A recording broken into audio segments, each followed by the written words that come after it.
Always look through the peephole in your door. Hello, I'm here to tell you what literally happened last night in my building.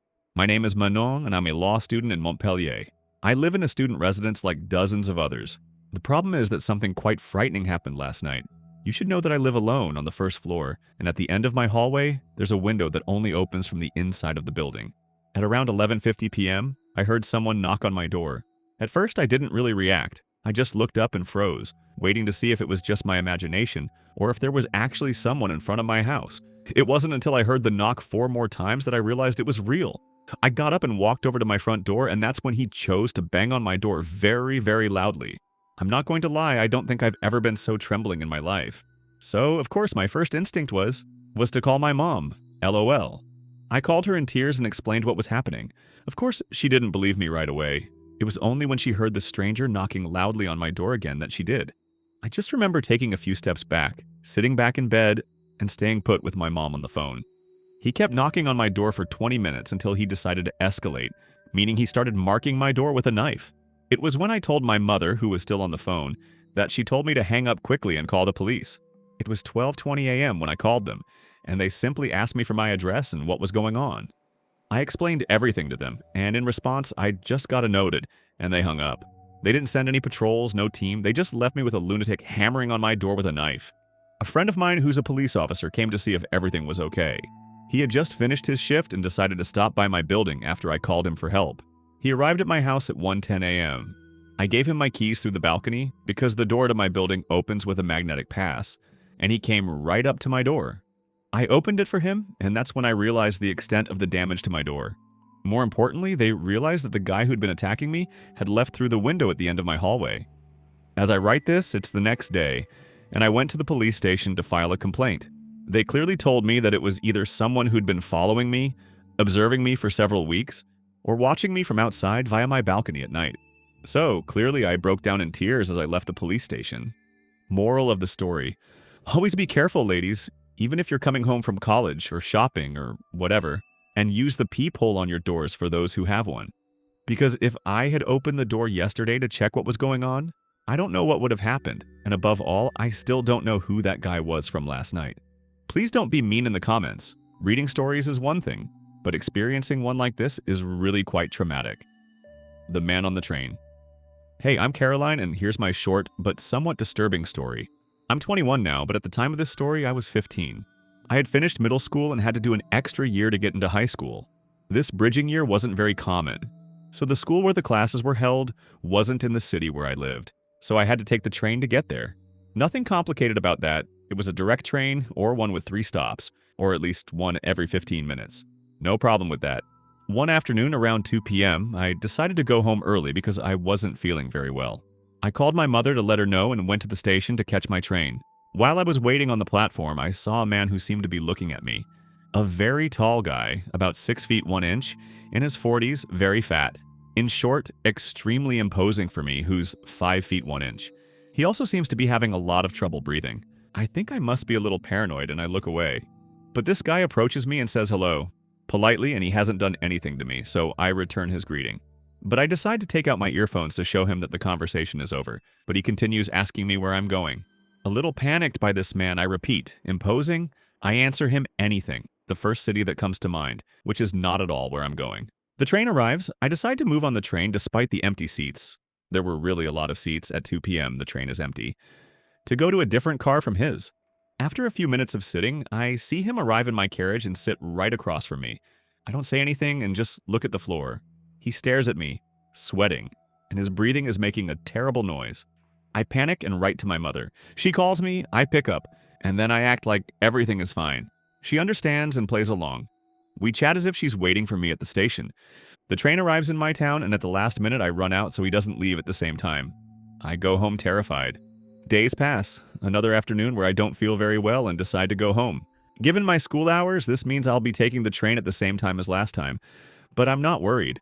After all, maybe he was just a strange guy. And who do I run into on the train platform? The same man. This time he doesn't come towards me on the platform, but on the train, like last time. This is too much. I change cars once he's seated. Surprise, he does the same thing, twice in a row. Terrified.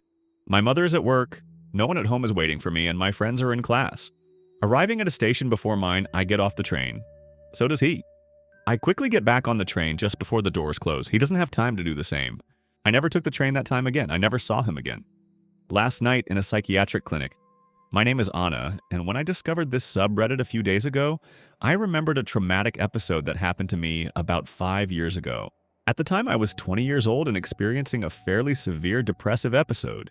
Aware of this and knowing that I wouldn't be able to cope on my own, I accepted my psychiatrist's suggestion that I be admitted to a private psychiatric clinic. So it was my first and last experience of this kind. To briefly describe the clinic, it specialized primarily in the management of depressive disorders. We weren't confined and could go wherever we wanted within the facility. We had interesting activities to attend, and we had daily appointments with the psychologists. In short, no raving lunatics ready to stab the first person we saw with a plastic knife.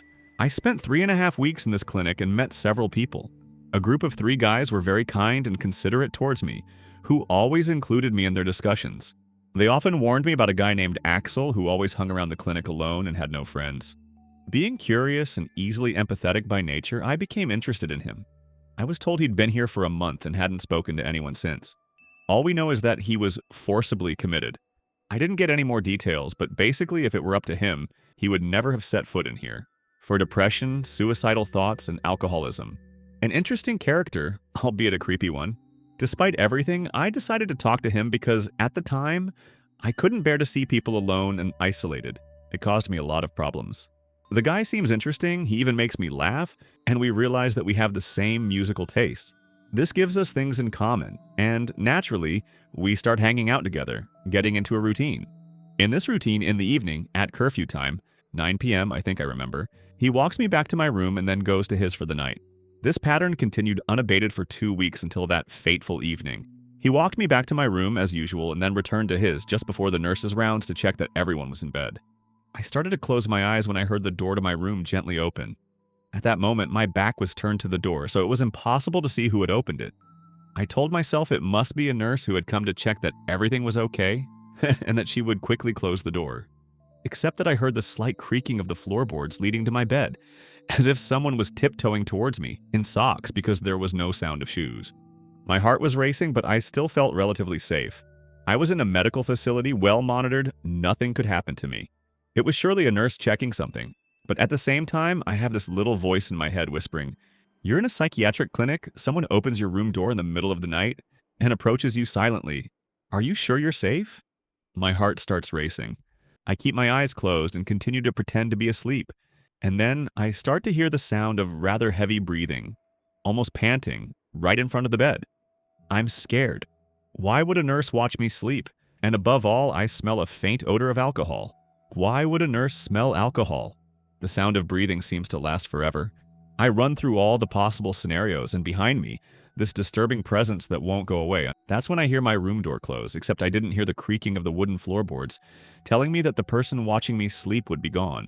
Who closed this door, and am I really alone in this room? I hear that heavy breathing again, but this time more muffled. From where I'm hearing this sound, I immediately understand that the person is hiding under my bed. Therefore, the person who just closed my bedroom door must have simply been a nurse who didn't understand why my door was wide open in the middle of the night. I'm convinced of this, and I hear my instincts screaming at me that someone is currently under my bed. I'm petrified. I decide to do nothing and wait for this person to leave on their own. It's inconceivable to me to put my feet on the floor, knowing they could be grabbed at any moment. And if I scream, there's no guarantee the medical staff will hear me and come to my aid in time. After what seemed like an eternity, I heard those famous creaking floorboards again, and a faint sound of a door slamming. Normally, I'd be alone in my room again, but to be safe, I didn't move all night and of course couldn't sleep either. I learned the next day that Axel had disappeared from his room, and that patrols had been conducted that night to find him. The nurses had searched all the rooms in the outdoor garden without finding any trace of him. It's important to note that a private psychiatric clinic is not the same as a psychiatric hospital. If patients really want to leave, they can at any time. When I explained what had happened to me that night to my therapist during our daily appointments, she immediately reassured me, saying that it was very likely the medication that had made me paranoid and that I had nothing to fear here. I never saw Axel again after that, and no one close to me knew where he had gone. I could never be 100% sure that it was really him who came into my room, or even if it was the first time. The only thing I learned later from an old patient who was a regular at this clinic was that this wasn't the first time Axel had been admitted here, something he had never told me when we spoke. I left the clinic 3 days after this episode, and today I'm feeling much better psychologically, but I realized that I had completely repressed what happened last night. The human brain is well designed. Haha. Thanks for reading to the end. Lorianne's horror thread. Hi, my name is Lorianne, and I'm going to tell you about a story that happened to me 2 years ago. At the time I was 18. It was a Wednesday in December. I was coming back from morning classes. That day I didn't have afternoon classes because my teacher was away, and my father asked me to walk my dog. I went. When I got to the park near my house, I unleashed my dog because no one was there. I stayed standing in case he went into the road or something. And then a man about, I don't know, I'd say 50 to 55 years old, arrived. Usually I don't panic too much when someone arrives, even though I prefer to be alone in the park. But this time, he scared me. I called my dog to come, tied him up, and set off to walk around the houses in my neighborhood. The man followed me, so I quickened my pace. I heard someone whistle and turned around. The man waved to me to come over, and when I didn't react, he started running, pulling something out of his pocket. At first, I had trouble making out what was in his pocket, but then I saw it was a rope. So I ran, pulling out my phone to send a message to my best friend, who lived in the house down the street. I told her that you have to let me in. I was walking my dog, and there's a guy running behind me with a rope in his hand. Please hurry up, I'm scared. She answered a few seconds later and opened her gate and door for me. We continued to look out her bedroom window and saw the man trying to climb over the gate. We really panicked and called the police. They told us to lock the door, not to open it, and that he would be there in 5 to 10 minutes. We went downstairs to lock the door tightly, then went back up to her room and locked ourselves in with my dog. 5 minutes later, we looked out the window and saw the police arrest the man and ring our doorbell.